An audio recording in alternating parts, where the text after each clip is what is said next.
ఈరోజు అందరికి ఇష్టమైన చికెన్ బిర్యానీ చేస్తున్నాను. 2 గంటల కారము, 1 గంట ఉప్పు వేసాను, స్పూను పసుపు, అల్లము, ఎల్లిపాయలు, సాల్ట్ ఇలా దంచేస్తే చాలా బాగుంటుంది టేస్ట్. అప్పటిదప్పుడు దంచేసుకుంటే అల్లం ఎల్లిగడ్డ దంచింది దాంట్లో వేసుకుందాము.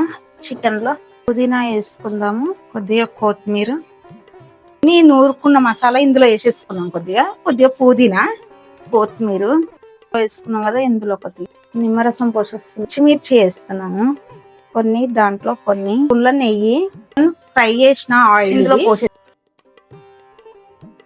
వచ్చేసింది.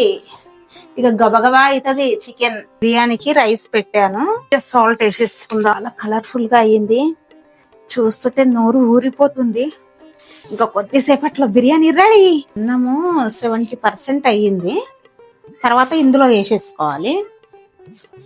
ఇప్పుడు ఫ్రై చేసిన ఆనియన్ వేసుకుంటున్నాను, కొత్తిమీర. బిర్యానీ రెడీ అయిపోయింది, గుమగుమలాడుతుంది.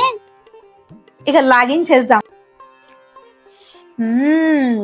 లెగ్ పీస్ వేసుకొని సూపర్ గా తిందాం. ఇప్పుడు చాలా బాగుంది. మీరు గిరంగా కట్టెల పొయ్యి మీద చేసుకొని చాలా బాగుంటుంది. సూపర్ ఉంది.